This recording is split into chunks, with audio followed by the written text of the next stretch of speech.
And welcome to my Applied Management Practice presentation. My name is Tyler and I'm currently studying at Leeds Beckett University doing business management and marketing.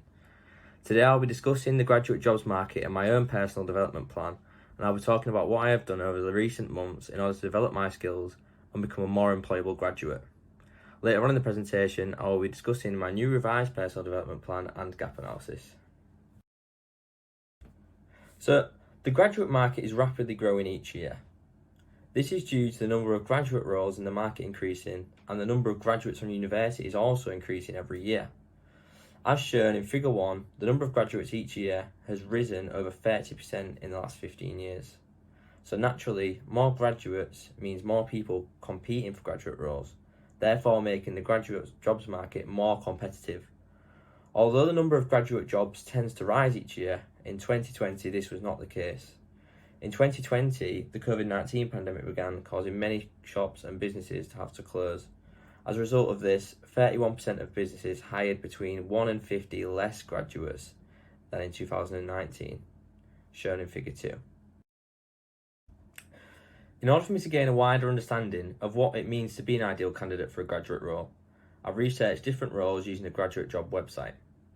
I found 3 different roles which unsurprisingly had similar qualifications and requirements.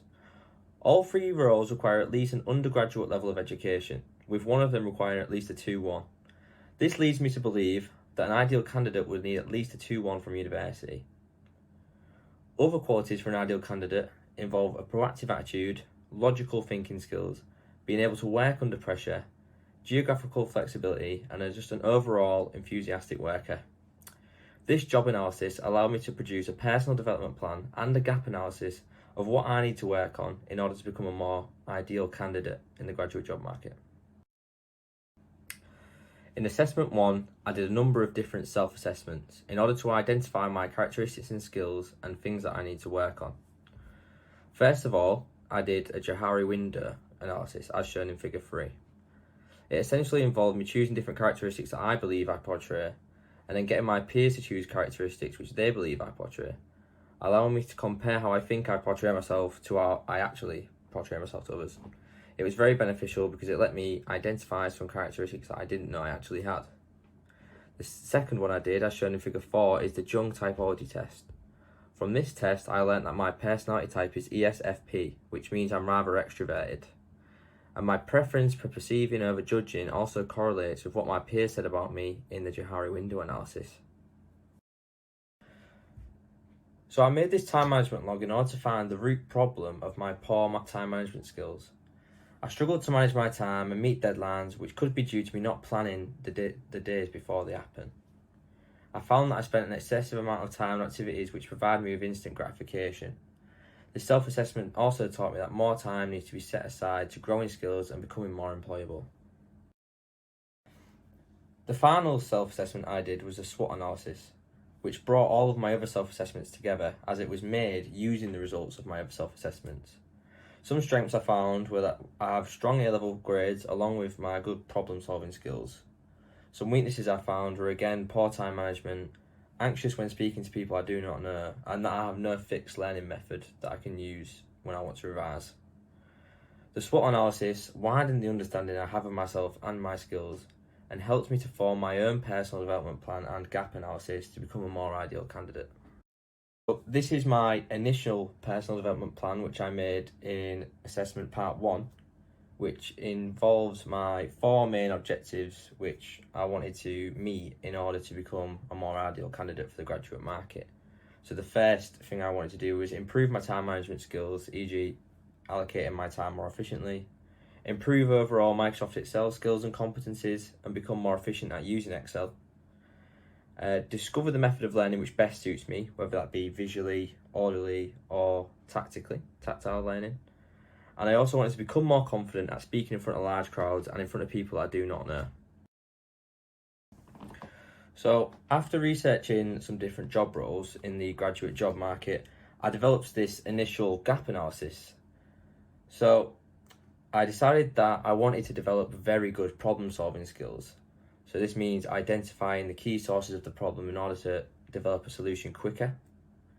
I also wanted to develop my desire to put in the work to achieve my goals, because at the time, stress played a large role in my lack of motivation. So to combat this, I wanted to do activities that will reduce stress in the future. I also wanted to develop my proactive attitude. So I wanted to become more eager to do new tasks and learn new things. So I decided that I was going to try new things as regularly as I could in order to develop my ability to adapt to new situations and problems. I also wanted to develop excellent IT skills that I could use in any different graduate role job. So I thought I'm going to spend time familiarising myself with software that I struggle with, such as Microsoft Excel. The first objective from my personal development plan was to improve time management skills and competencies. So first of all, why did I want to do this? So time management is an essential skill that is used in all aspects of life.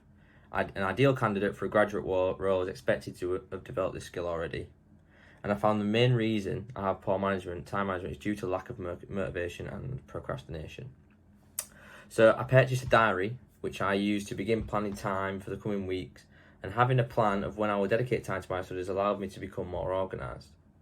I also installed a number of apps on my phone to reduce lack of motivation and increase concentration. First of all, I use an app called Headspace. Headspace is a free app which is used for guided meditation and increasing mindfulness. This app helped me reduce stress and anxiety, therefore leading to an increased level of motivation. After noticing that getting distracted by my phone was an issue when trying to complete university assignments, I downloaded an app named Forest, which essentially, if you open your phone, your forest dies, so therefore it stops you from wanting to open your phone. So from this, I learned that planning my days reduces the possibility of procrastination in my assignments. It also prevents uncertainty, which reduces stress and anxiety. I've found apps that I can use in my day-to-day life and that I can use to minimise distractions in the future. Creating a diary and spacing out my tasks has also increased productivity and made me more punctual. So my second objective was to improve upon Microsoft Office competencies, particularly Microsoft Excel, because that was my weakest. So after researching graduate roles, it became apparent that Microsoft skills are paramount as they're used in a lot of industries.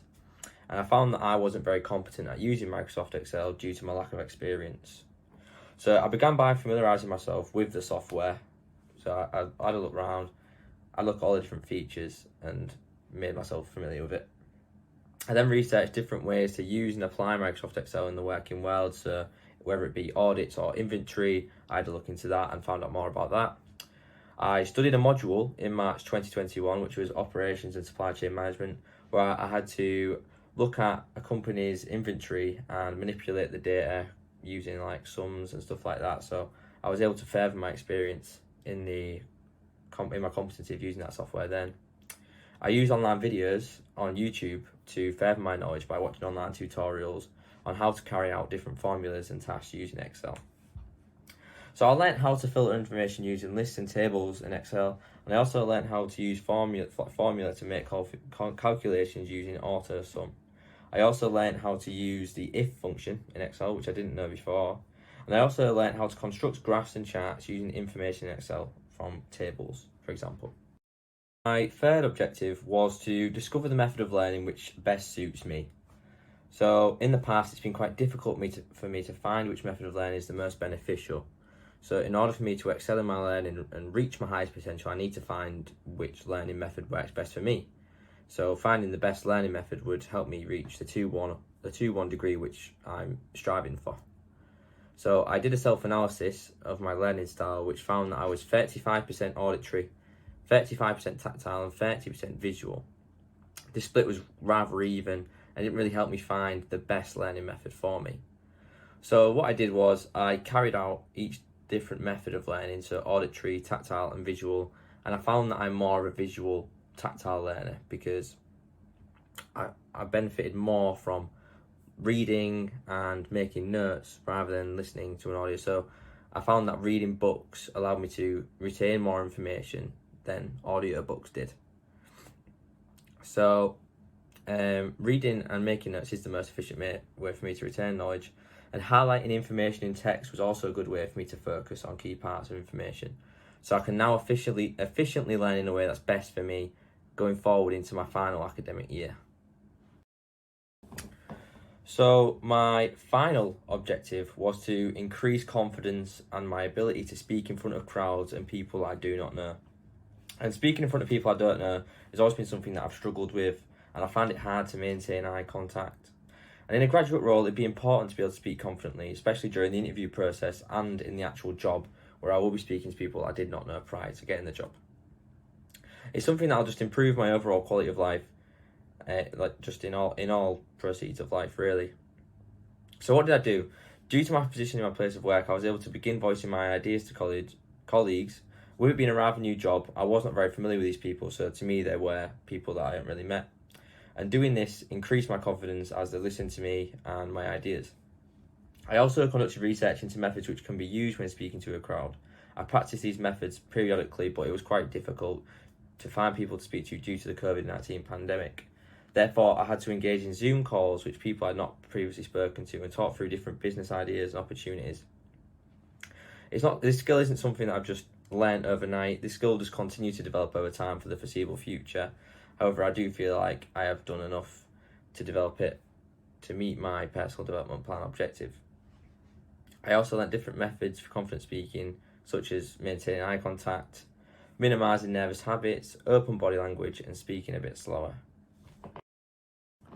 Here is a quick summary of my development and learning over the past few months.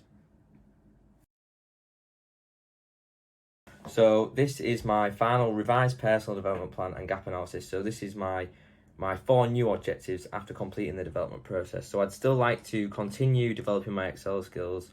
Although I've gone through YouTube videos and learnt a lot, I'd still like to get an official qualification in the Excel. I'd also like to continue to manage my stress. I want to gain some experience in the marketing industry. So obviously I'd like to get a placement. I'd also like to improve knowledge on the digital marketing world as well, which I'll be doing a module in next year, so that will hopefully help me meet this objective. I also have a new gap analysis which indicates my current state, where I want to be, and how I'm going to get there. Thank you for watching my presentation. Goodbye.